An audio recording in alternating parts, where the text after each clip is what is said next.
जय हिंद साथियों। चलिए महत्वपूर्ण क्वेश्चन देखिएगा। ये 50 क्वेश्चन का सेट है। ये संडे का जो है स्पेशल टेस्ट होता है। हर प्रत्येक संडे को 50 क्वेश्चन सेट आता है। आप लोग देखिए 50 में से आपका कितना सही होता है, कितना गलत होता है। ये टेस्ट देख के हम अंदाज़ा लगा सकते हैं आप कितने पानी में हैं। जीके जीएस आपको कितना सही होता है, कितना गलत होता है। इस जीके जीएस को टेस्ट देख के आप अपने आप को परख सकते हैं कि हम लोग का मेरा जीके कैसा है। आपका हम समय कतई नहीं बर्बाद करेंगे। आप लोग जो है सामने जो स्क्रीन पे क्वेश्चन दिख रहा है उसको अच्छे से पढ़ लीजिएगा और अच्छे से टिक करके कमेंट बता दीजिए इसका राइट आंसर क्या होता है। अभी से अब लास्ट तक बने रहिए, सारा इंपॉर्टेंट क्वेश्चन है। आप लोग कुछ कमेंट में आता है कि जैसे कि प्रीति शर्मा दीदी बोलती है कि आपका ईजी क्वेश्चन था। देखिए ईजी क्वेश्चन तो रहता नहीं है, पर ये ईजी क्वेश्चन ही बार बार पूछा जाता है जो आदमी फंस जाता है और गलत हो जाता है। आप बड़े बड़े क्वेश्चन को पढ़ने के चक्कर में छोटा छोटा क्वेश्चन छोड़ देते हैं, इसलिए छोटा छोटा क्वेश्चन को भी रिकवरी क्या कीजिए। ऐसा नहीं सर आप बड़ा क्वेश्चन को देखते ही देखा कीजिएगा, छोटा क्वेश्चन अंदाजा कर दीजिए, नहीं ऐसा कुछ नहीं कीजिएगा। छोटा बड़ा दोनों को लेके चलना है। जो पूछा जाता है सभी का जवाब दीजिएगा। चलिए आपका समय बर्बाद हम नहीं करेंगे। जो आपकी स्क्रीन पे दिख रहा है उसको अच्छे से पढ़िए और अच्छे से टिक कीजिएगा। चलिए राइट आंसर बता दिए 1 नंबर का क्या होता है। पूछा जा रहा है कि पूरा पाषाण युग की सबसे बड़ी उपलब्धि है। पूरा पाषाण युग की सबसे बड़ी उपलब्धि क्या है। देखिए 4 ऑप्शन में से राइट आंसर क्या होता है बता दीजिएगा, ठीक है। देखिए पहला क्वेश्चन में लिखा है कि पूरा पाषाण युग की सबसे बड़ी उपलब्धि क्या है, आप लोग बता दीजिएगा। देखिए इस राइट आंसर होता क्या है सभी बता दीजिएगा, ठीक है। आपको वेट कर रहे हैं हम। देखिए इसका right answer option number C हो जाता अग्नि का खोज हो जाता है, ठीक है। पूरा पाषाण युग की सबसे बड़ी उपलब्धि हो जाता अग्नि का खोज, सभी याद रखिए। ऑप्शन नंबर सी हो जाता है राइट आंसर, ठीक है। सभी याद रखिए ऑप्शन नंबर सी हो जाता है राइट आंसर, सभी याद रखिएगा। हम लोग चलते हैं क्वेश्चन नंबर 2 में। कह रहा है कि धान की खेती के लिए उत्तम मिट्टी कौन सी होती है, ठीक है। पूछा धान की खेती के लिए उत्तम मिट्टी कौन सी है, सभी बता दीजिएगा। 2 नंबर का राइट आंसर क्या होता है, ठीक है। देखिए इसका राइट आंसर हो जाता है ऑप्शन नंबर आपका बी हो जाता है दोमन मिट्टी हो जाता है, सभी याद रखिएगा। ऑप्शन नंबर बी हो जाता है दोमन मिट्टी। धान की खेती के लिए है उत्तम मिट्टी जो है दोमन मिट्टी हो जाता है, सभी याद रखिएगा। नोटबुक लेकर रखिए, सभी क्वेश्चन को नोट करते चलिएगा। क्वेश्चन नंबर 3 में कहता है भारत में वर्षाहीन खेती विस्तीर्ण से प्राप्त होती है, बता दीजिए क्या होता है। भारत में वर्षाहीन खेती जो है विस्तीर्णता से प्राप्त होती है। देखिए राइट आंसर 3 का क्या होगा बता दीजिएगा सभी। देखिए इसका right answer option number A हो जाता है कन्नड़ मैदानों में, सभी याद रखिएगा, ठीक है। ऑप्शन नंबर ए हो जाता है कन्नड़ मैदानों में, सभी याद रखिएगा। ड्राई फार्मिंग जो है आपको कन्नड़ मैदानों में होती, सभी याद रखिएगा। हम लोग चलते हैं क्वेश्चन नंबर 4 में। कह रहा है कि भारत में मसालों की खेती के लिए सबसे उपयुक्त जलवायु का प्रकार क्या है। भारत में मसालों की खेती के लिए सबसे उपयुक्त जलवायु का प्रकार क्या है, सभी याद रखिए। क्वेश्चन नंबर 4 का क्या होगा।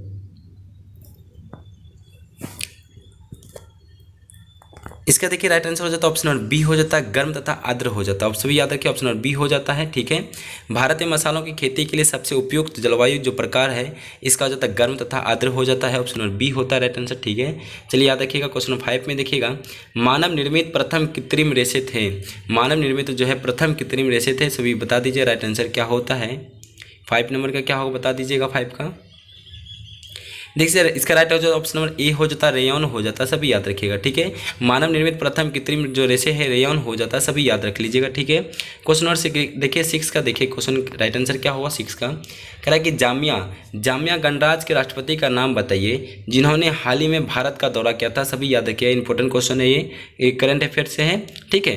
पूछा जा रहा है कि जामिया गणराज्य के राष्ट्रपति का नाम बताइए जिन्हें हाल ही में भारत का दौरा किया था, सभी बता दीजिएगा राइट आंसर क्या होता है।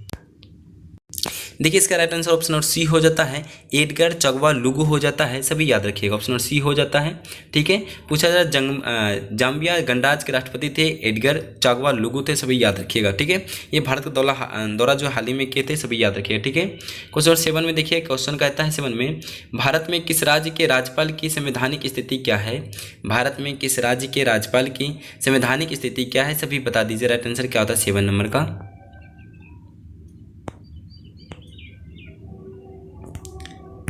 देखिए इसका राइट आंसर ऑप्शन डी हो जाता है केंद्र सरकार के प्रतिनिधि है वो, ठीक है, सभी याद रखिएगा। केंद्र सरकार के प्रतिनिधि है वो। भारत में किसी राज्य के राज्यपाल की संवैधानिक स्थिति क्या है, केंद्र सरकार के प्रतिनिधि है, ठीक है, याद रखिएगा। ऑप्शन नंबर डी हो जाता है राइट आंसर। 8 में कहता उर्वशी काव्य किस कवि की रचना है, सभी याद रखिए। 8 नंबर का राइट आंसर क्या होता है। उर्वशी काव्य किस कवि की रचना है, सभी बता दीजिएगा। 8 नंबर का राइट आंसर क्या होता है।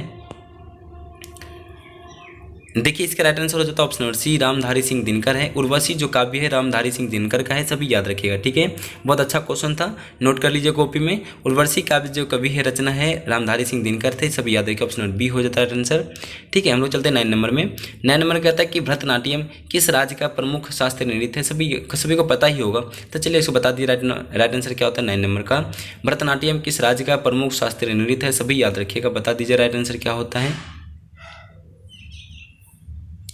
देखिए इसका right answer option number C हो जाता है तमिलनाडु, सभी याद रखिएगा। भरतनाट्यम तमिलनाडु से समय, ठीक है, राज्य का है नृत्य, सभी याद रखिएगा। ठीक है, चलते का 9 नंबर का ऑप्शन नंबर सी हो जाता है राइट आंसर, सभी को पता है, याद रखिएगा। क्वेश्चन नंबर 10 में कहता है आहार नाल सामान्यतः बड़ा होता है। देखिए बता दीजिए क्वेश्चन नंबर 10 का राइट आंसर क्या होता है। आहार नाल सामान्यतः बड़ा होता है। देखिए 10 नंबर का राइट आंसर क्या होता है, बता दीजिएगा। ठीक है, देखिए इसका right answer option number A हो जाता है मांसाहारियों, ऑप्शन नंबर ए हो जाता है। ठीक है, सभी याद रखिए, मांसाहारियों हो जाता है। आहार नाल का सामान्यतः बड़ा होता है मांसाहारियों में, सभी याद रखिएगा, ऑप्शन नंबर ए हो जाता है। ठीक है, 11 नंबर का देखिएगा राइट आंसर क्या होता है। 11 का राइट आंसर कह रहा है कि बीजों को अच्छी तरह से सुरक्षित रखा जा सकता है, बता दीजिएगा। बीजों को अच्छी तरह से परिरक्षित रखा जा सकता है। देखिए राइट आंसर क्या होगा 11 नंबर का। देखिए 11 का राइट आंसर हो जाता है ऑप्शन नंबर ए, ठंडे एवं शुष्क अवस्था में रखा जाता है। ठीक है, ऑप्शन नंबर ए हो जाता है, ठंडे एवं शुष्क अवस्था में बीजों को अच्छी तरह से परिरक्षित रखा जा सकता है, ठंडे एवं शुष्क अवस्था में रखा जाता है, सभी याद रखिएगा। 11 नंबर का देखिए, 12 नंबर का देखिए राइट आंसर क्या होता है। जैन परंपरा के अनुसार कौन अंतिम से एक पूर्व तीर्थकर माने जाते हैं। जैन परंपरा के अनुसार कौन अंतिम से एक पूर्व तीर्थकर माने जाते हैं, सभी बता दीजिए राइट आंसर क्या होता है। ठीक है, 12 नंबर का इसका तो राइट आंसर हो जाता है ऑप्शन नंबर ए हो जाता है पावरनाथ हो जाता है, सभी याद रखिएगा। ठीक है, सभी को पता होगा जैन परंपरा के अनुसार अंतिम में से एक पूर्व तीर्थकर माने जाते हैं पावरनाथ को, सभी याद रखिएगा। ठीक है, चलते हैं हम लोग आगे की ओर में। 13 नंबर का देखिए राइट आंसर क्या होता है। लेपचा जनजाति मुख्यतः कहाँ का निवास करती है, याद रखिए। लेपचा जनजाति मुख्यतः कहाँ निवास करती है, सभी को पता होगा। राइट आंसर बता दिए 13 नंबर का क्या होगा। चलिए इसका right answer option number C हो जाता है सिक्किम का, सभी याद रखिएगा, सिक्किम का हो जाता है। ठीक है, लेपचा जनजाति मुख्यतः कहाँ का निवास करती है, सिक्किम में करती है, सभी याद रखिएगा। हम चलते हैं 14 नंबर का देखिए। 14 नंबर का था वायुकोश का कार्य क्या होता है। वायुकोश का कार्य क्या होता है, सभी याद रखिएगा। देखिए 14 नंबर का राइट आंसर क्या होता है, बता दीजिएगा। ठीक है, वायुकोश का क्या कार्य होता है। देखिए इसका राइट आंसर ऑप्शन डी हो जाता है गैसों के आदान प्रदान वाले स्थान पर एक सतह प्रदान करना। इसका राइट आंसर ऑप्शन डी हो जाता है, सभी याद रखिएगा। ठीक है, क्वेश्चन कहता है वायुकोश का क्या कार्य होता है, ऑप्शन नंबर डी हो जाता है गैसों को आदान प्रदान वाले स्थान पर एक सतह प्रदान करना, इसका काम होता है, सभी याद रखिएगा। क्वेश्चन नंबर 14 का option number D right answer था। 15 का देखिएगा क्या कहता है। प्राचीनतम भारतीय विश्वविद्यालय अवशेष डैश में है, बता दीजिए 15 नंबर का राइट आंसर क्या होता है। प्राचीनतम भारतीय विश्वविद्यालय के अवशेष डैश में है, सभी को पता होगा। राइट आंसर क्या होता है 15 नंबर का, बता दीजिएगा। ठीक है,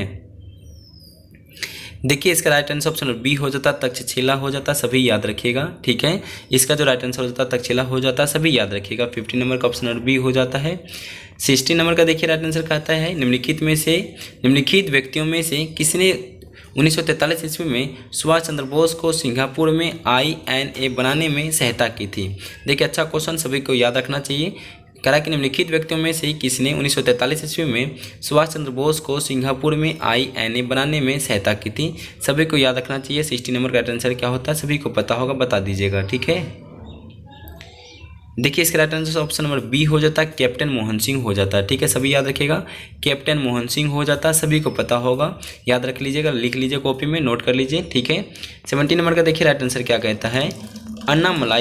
अन्नामलाई पहाड़ी इलायची की पहाड़ी और पालने की पहाड़ी मिलती है।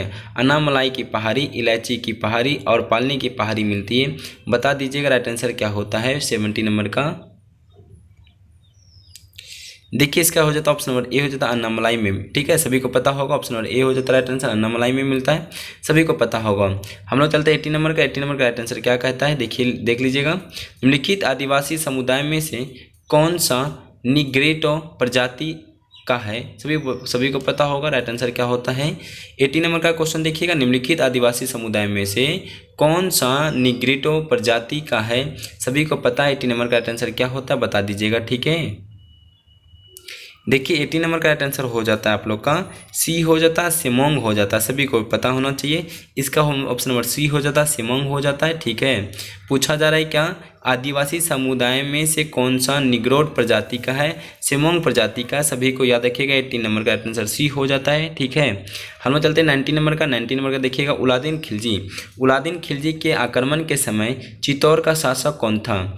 उलादीन खिलजी के आक्रमण के समय में चित्तौड़ का शासक कौन था, सभी को पता होगा, बता दीजिएगा। ठीक है, देखिए इसका राइट आंसर हो जाता है 19 नंबर का, बता दीजिएगा क्या होता है राइट आंसर, देखिए फटाफट बता दीजिएगा। इसका ऑप्शन नंबर बी हो जाता है, राणा रतन सिंह हो जाता है, सभी को पता होगा। ऑप्शन नंबर बी हो जाता है, राणा रतन सिंह हो जाता है। उलादीन खिलजी के आक्रमण के समय में चित्तौड़ का शासक था राणा रतन सिंह था, सभी को पता होगा, बता दीजिएगा। हम लोग चलते 20 नंबर में। 1947 ईस्वी में भारतीय राष्ट्रीय कांग्रेस के अध्यक्ष थे, बता दीजिएगा। 1947 ईस्वी भारतीय राष्ट्रीय कांग्रेस के अध्यक्ष कौन थे, बता दीजिएगा। राइट आंसर क्या होता है 20 नंबर का। इसका ऑप्शन नंबर ए हो जाता है, जेपी कृपलानी हो जाता है, सभी को पता होगा, बहुत अच्छा क्वेश्चन था। 1947 में भारतीय राष्ट्रीय कांग्रेस के अध्यक्ष जेपी कृपलानी थे, सभी को पता होगा, लिख लीजिएगा कॉपी में। 21 का देखिए क्वेश्चन कहता है, निम्नलिखित में से कौन भारतीय नियोजन का एक उद्देश्य नहीं है। निम्नलिखित में से कौन भारतीय नियोजन का एक उद्देश्य नहीं है, सभी को पता होगा। 21 का राइट आंसर क्या होता है, बता दीजिएगा। ठीक है, देखिए right answer option number A हो जाता है, जनसंख्या की वृद्धि। सभी याद रखिएगा, जनसंख्या वृद्धि इनमें से उद्देश्य नहीं है, भारतीय नियोजन का जनसंख्या वृद्धि नहीं है, सभी को पता होगा। ऑप्शन नंबर ए हो जाता है राइट आंसर। ठीक है, तीनों इधर सही है, औद्योगिक वृद्धि, आत्मनिर्भरता और रोजगार सृजन, ये तीनों भारतीय नियोजन का है, पर जनसंख्या वृद्धि इनमें से नहीं है, सभी को पता होगा। 22 का देखिएगा, 22 में क्वेश्चन का आता है, विधानसभा की अध्यक्षता कौन करता है, बता दीजिएगा। विधानसभा की अध्यक्षता कौन करता है, 22 का राइट आंसर क्या हो जाता है, बता दीजिएगा। इनका राइट आंसर हो जाता है विधानसभा अध्यक्ष हो जाता है, सभी याद रखिएगा। पूछा जाए विधानसभा अध्यक्षता कौन करता है, विधानसभा अध्यक्ष करता है, सभी को पता होना चाहिए। 22 का राइट आंसर ऑप्शन सी हो जाता है। चलते 23 में क्वेश्चन कहता है, आस्मिकता निधि को राष्ट्रपति कैसे व्यय कर सकता है, बता दीजिएगा। आस्मिकता निधि जो है को राष्ट्रपति कैसे व्यय कर सकता है, बता दीजिएगा।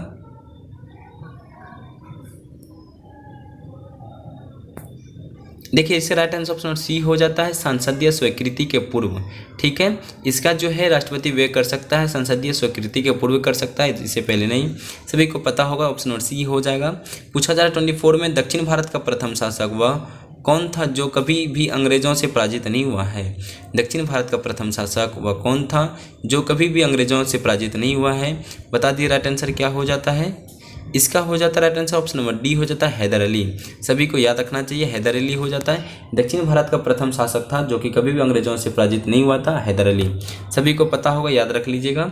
25 में कहता है, लाल मिट्टी का रंग लाल किसके कारण होता है, बता दीजिएगा। लाल का जो है, लाल मिट्टी का रंग जो लाल होता है किसके कारण होता है, बता दीजिएगा।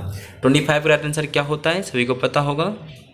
देखिए इसका ऑप्शन नंबर ए हो जाता है, लोहा, सभी को पता होना चाहिए। Right answer option number A हो, लोहा हो जाता है। ठीक है, मिट्टी की जो लाल रंग होता है, लाल किसी कारण होता है, लोहा के कारण होता है, सभी को पता होगा, याद रख लीजिएगा। 26 में क्वेश्चन कहता है, भारत में इस्पात का वास्तविक अर्थों में प्रथम कारखाना कहाँ स्थापित किया गया था, बता दीजिएगा। भारत में इस्पात का वास्तविक अर्थों में प्रथम कारखाना कहाँ स्थापित किया गया था, 26 राइट आंसर क्या होता है, बता दीजिएगा। ठीक है, आंसर जमशेदपुर हो जाता है, सभी को याद रखना चाहिए, जमशेदपुर हो जाता है। भारत में इस्पात को वास्तविक अर्थों का प्रथम कारखाना कहाँ स्थापित किया था, जमशेदपुर में किया गया था, सभी को पता होगा, याद रख लीजिएगा। ठीक है, 27 के देखिए राइट आंसर क्या होता है, करा कि पुलकेशिन द्वितीय ने हर्षवर्धन को डैश नदी के तट पर पराजित किया था। बहुत अच्छा क्वेश्चन, याद रखिए, पूछे जाने वाला दुर्गा में पूछा जाता है। पुलकेशिन द्वितीय ने हर्षवर्धन को डैश नदी के तट पर पराजित किया था, सभी को 27 का राइट आंसर क्या होता है, बता दीजिएगा, हम आपका वेट कर रहे हैं। देखिए इसका राइट आंसर ऑप्शन सी हो जाता है, नर्मदा नदी हो जाता है, सभी को याद रखना चाहिए। नर्मदा नदी पे हर्षवर्धन को पराजित किया था, सभी याद रखिएगा। ठीक है, हम लोग चलते हैं 28 में। 28 का देखिए राइट आंसर हो जाता है, पालघाट। पालघाट निम्नलिखित में से राज्यों में से किन्हें जोड़ता है, बता दीजिएगा। पालघाट निम्नलिखित राज्यों में से किन्हें जोड़ता है, बता दीजिएगा। 28 का राइट आंसर क्या होता है,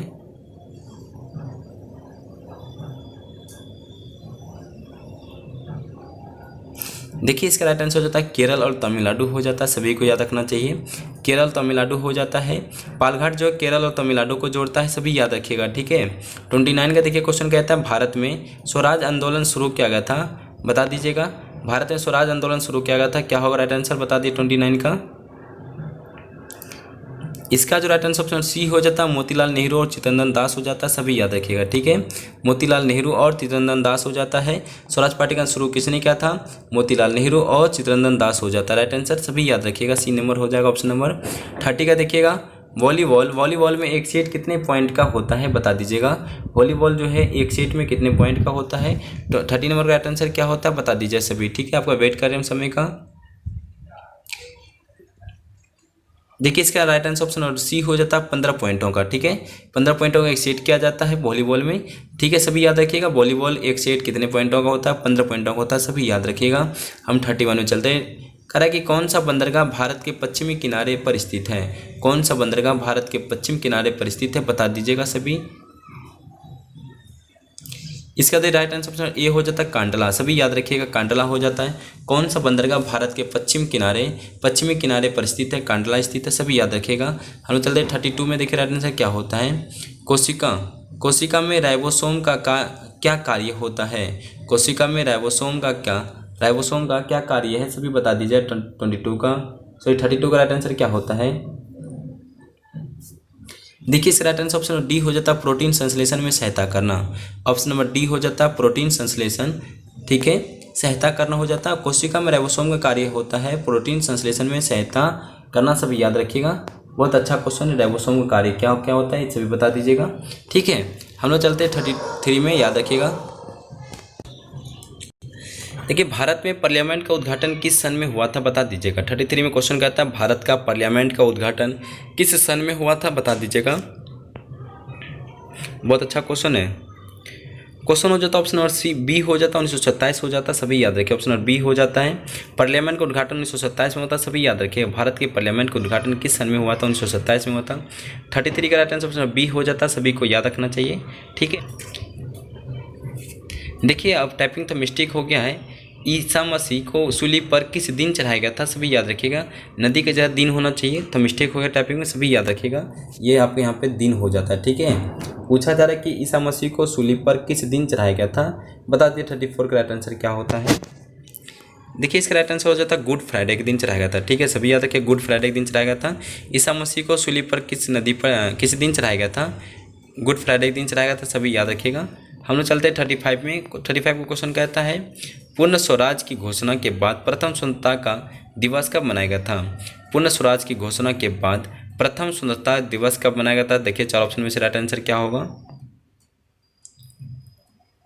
देखिए इसका राइट आंसर हो जाता है 26 जनवरी 1930 को बनाया गया था, सभी याद रखिए। ऑप्शन सी हो जाता है, ठीक है।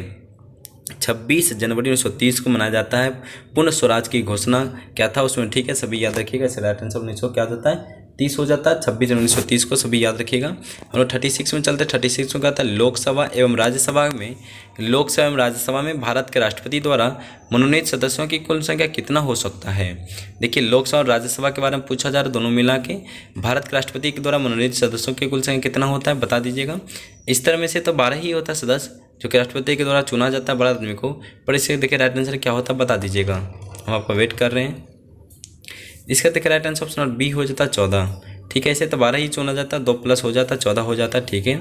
सभी याद रखिए भारत के राष्ट्रपति के द्वारा चुना जाता है 14 आदमियों को, ठीक है। हम लोग चलते हैं 37 क्वेश्चन कहता है 37 का क्वेश्चन कहता है भारत में किस प्रकार के वन सर्वाधिक विद्यमान है? सभी को पता होगा 37 का राइट आंसर क्या होता है।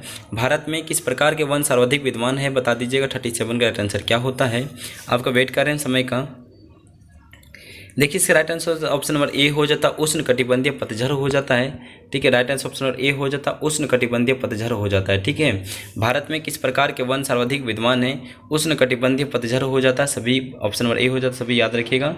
38 का देखिए क्वेश्चन कहता है मानव कपाल में अस्थियों की संख्या कितनी होती है बता दीजिएगा।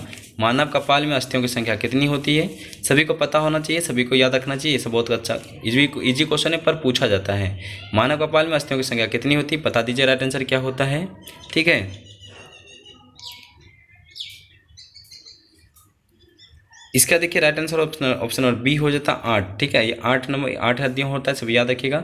मानव कपाल में अस्थियों की संख्या कितनी होती है? 8 होता है, सभी याद रखिएगा, ठीक है।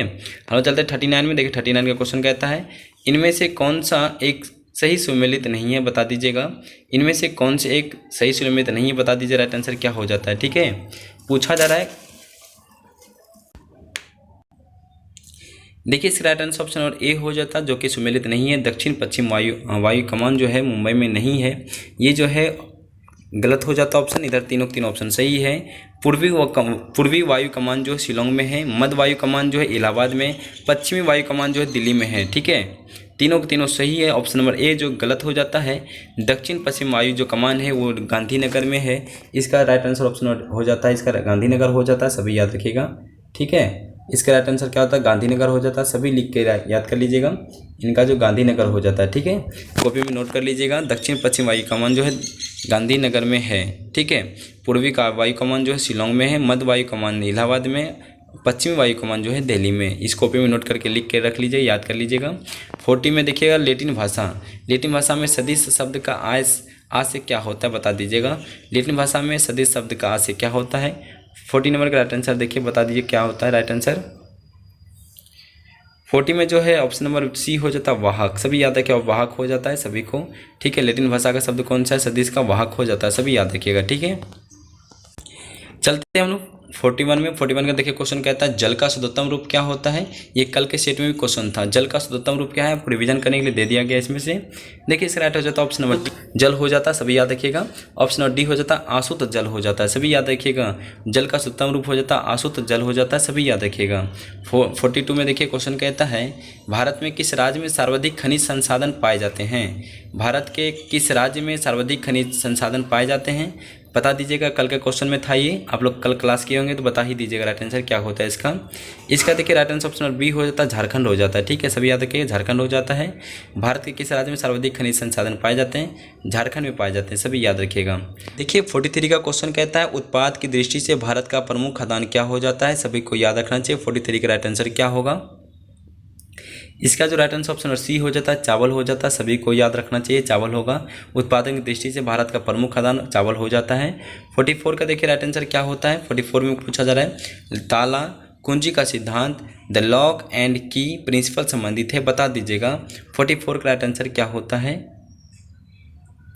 देखिए इसका राइट आंसर ऑप्शन सी हो जाता है एंजाइम क्रिया से, सभी याद रखना चाहिए, एंजाइम क्रिया से होता है। ताला कुंजी का सिद्धांत संबंधित है एंजाइम क्रिया से, सभी को याद रखना चाहिए।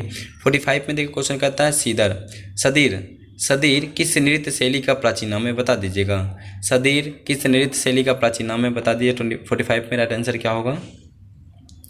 देखिए इस राइट आंसर ऑप्शन सी हो जाता है भरतनाट्यम हो जाता है, सभी को याद रखना चाहिए। इसका जो भरतनाट्यम हो जाता है सदीर का किस नृत्य का शैली प्राचीन नाम है, भरतनाट्यम का है, सभी को याद रखना चाहिए। ठीक है, हम लोग आगे की ओर चलते हैं। पूछा जा रहा है कौन सुमेलित नहीं है, बता दीजिएगा। कौन सुमेलित नहीं है, ये तो सर आपको पता है, क्या बोलते हैं, राइट आंसर बता दीजिएगा क्या होगा इसका। 46 का इसका जो राइट आंसर ऑप्शन डी हो जाता है 5, ऑप्शन डी हो जाता है, ये जो गलत है। 5 अक्टूबर ये आपके लिए कमेंट बता दीजिएगा, तो पता चलेगा आप लोग पढ़ते नहीं पढ़ते हैं। ठीक है, 16 अक्टूबर को विश्व खाद्य दिवस मनाया जाता है। 9 अक्टूबर को विश्व डाक दिवस। 8 अक्टूबर को भारतीय वायुसेना दिवस मनाया जाता है, सभी को याद रखिए। 5 अक्टूबर क्या मनाया जाता है, आप लोग कमेंट लिख के भेज दीजिएगा। ठीक है, 47 का देखिएगा लास्ट क्वेश्चन जा रहा है सेशन का। सज्जन प्रकाश किससे संबंध है, सज्जन प्रकाश जो किससे संबंध है, देखिए 4 ऑप्शन में से राइट आंसर क्या होता है। इसका जो ऑप्शन और बी हो जाता है तैराकी से। ठीक है, सभी याद रखिएगा, तैराकी से हो जाता है। सज्जन प्रकाश किस संबंध है, तैराकी से, सभी याद रखिएगा। 48 का देखिए क्वेश्चन कहता है लोकसभा की प्रथम महिला महासचिव थी। लोकसभा की प्रथम महिला महासचिव कौन थी, बता दीजिएगा। 48 का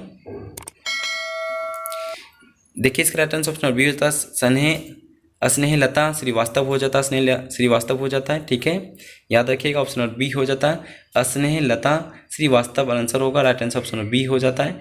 लोकसभा के प्रथम महिला सचिव हो जाता है, ऑप्शन बी होगा।